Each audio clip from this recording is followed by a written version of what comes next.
Island Weekly News.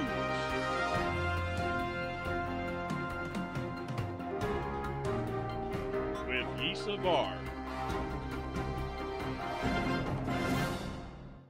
Aloha Big Island, I'm Issa Var reporting Big Island Weekly's news for the week of May 19th.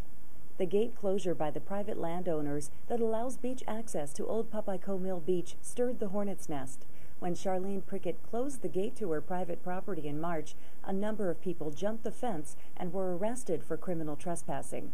Then, when Prickett put up a sign reading, "This property will be closed Friday, May 14th, reopen May 15th, it was like pouring gasoline on a fire.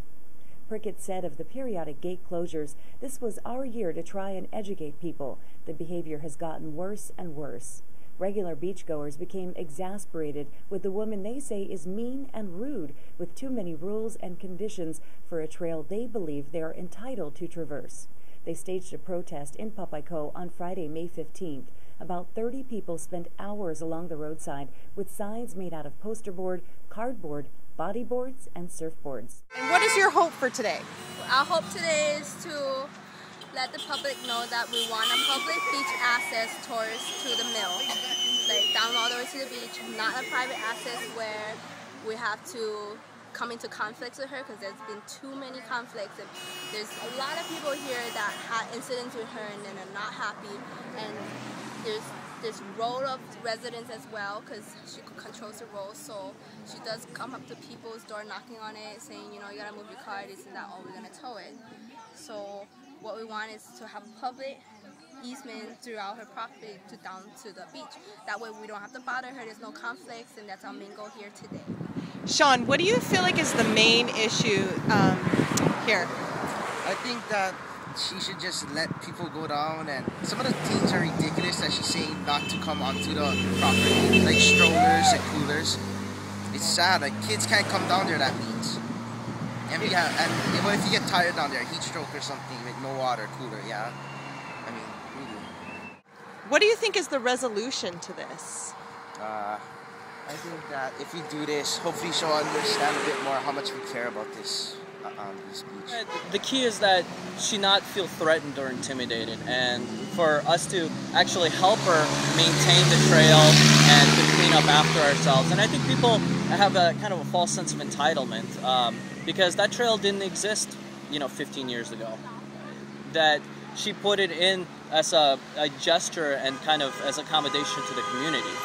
And so, in the meantime, people really need to treat her with respect. And that, if people act ungrateful and mouth off to her, she's more likely to keep the gate closed and bring in their dogs and generally just not abiding by the regulations.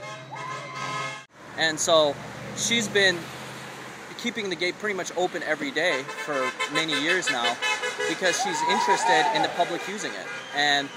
And she will continue to do so. And I think the key is for her to feel respect and aloha from the public in order that the public can continue to use it. Because it's the moment that she feels threatened and she feels intimidated that she will start closing it more frequently. And when people need to understand that when the gate is closed, they need to abide by that and not jeopardize it being closed in the future.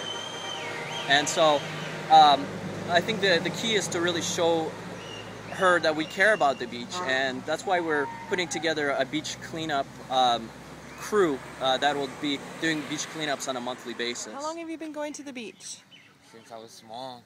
And how old are you now? 17, I'm gonna be 18 pretty soon. And what do you feel like is the main problem here? It's just like she's trying to play owner of the land when really we don't own the land owns us. How do you think is the resolution to this? What do you think is the resolution? I think the only resolution get is we gotta find common ground and we just share the beach instead of her trying to use them just for her.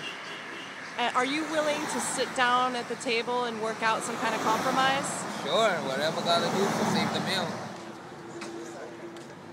Aloha. Hi. I'm Tiffany Edwards Hunt. I'm doing a story for the Big Island Weekly, and I was wondering what brought you here today? The mill. And why are you so concerned? She's denying us access to the beach. How often do you go to the beach? How often? I used to come here from when I was 12 years old.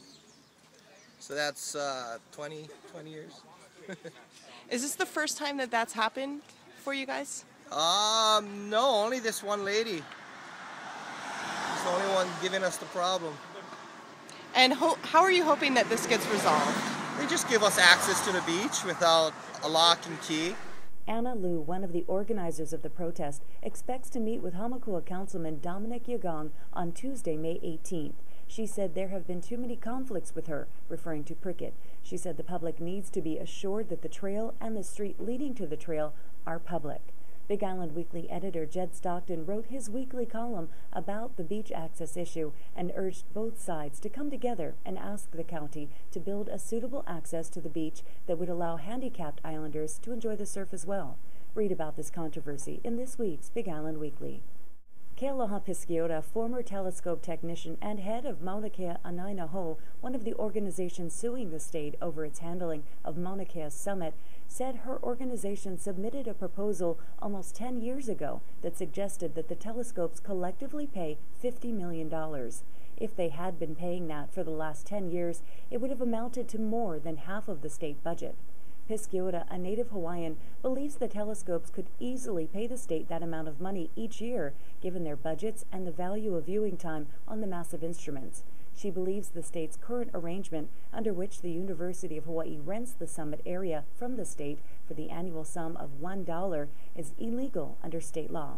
To find out more about this issue, read this week's Big Island Weekly.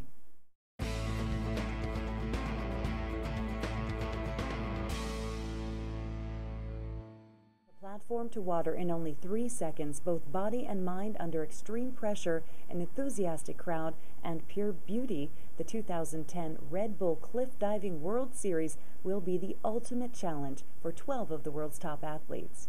There is a 50-50 split between existing and new locations, with the series coming to North America for the first time with stops in Mexico and Hawaii.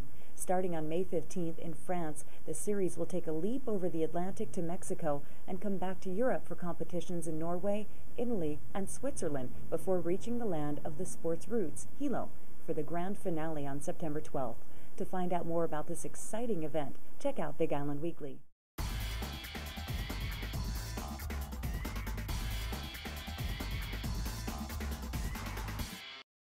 The annual Big Island Film Festival concluded its 5th season Sunday, May 16th, after a successful 5-day run. This year, the Talk Story Film Festival moved to a more personal venue at the Maunalani Resort Complex. The festival offered film screenings in both the afternoon and evening, Wednesday through Saturday. Screenplay writing workshops and award ceremonies concluded Sunday with the Golden Honu Awards for films and filmmakers and the Best of the Fest, an evening concert which featured John Cruz, the presentation of Ho'okana Award to Kari Hiroyuki Tagawa, and screening of his short The Legend of Changapana, and showing of the audience choice for Best Short Film and Best Feature. In 1999, Richard Gonzalez and Stan Sargent formed Gonzalez Independent Films, or GI Films, and started making movies. When it comes to feature-length films, Gonzalez says his Bullet series is the main focus. GI Films has mostly concentrated on the Bullet series due to budget restraints, as in there is no budget, and the occasional project for a friend. The latest installment, Bullet and the Legend of Captain Cook's Gold, is the culmination of months of work and a talented cast and crew. The plot is filled with action, adventure, and mystery, all set against the backdrop of Big Island locations like Kealakekua Bay, City of Refuge, Kiholo Bay, and even Ali'i Drive. Bullet and the Legend of Captain Cook's Gold premieres in West Hawaii at the Aloha Theater in Kainaliu on May 22nd at 7 p.m. Tickets are $6, and all proceeds will benefit and be donated to the Aloha Performing Arts Company. Tickets can be bought online at apachawaii.org for the Kona premiere, or from cast members Richard Gonzalez, Jazz Iglesias, Neil Karaoka, and John Penner. The East Hawaii premiere will be on Thursday, June 17th at the Historic Palace Theater in Hilo at 7 p.m. All proceeds for that showing will be donated to the Historic Palace Theater, and tickets will be available at the box office. And that concludes Big Island Weekly's news for the week of May 19th. Check us out at BigIslandWeekly.com, YouTube, Facebook, MySpace, and Twitter. Pick up a print edition of Big Island Weekly at locations island-wide. Mahalo for watching, and we'll see you next week.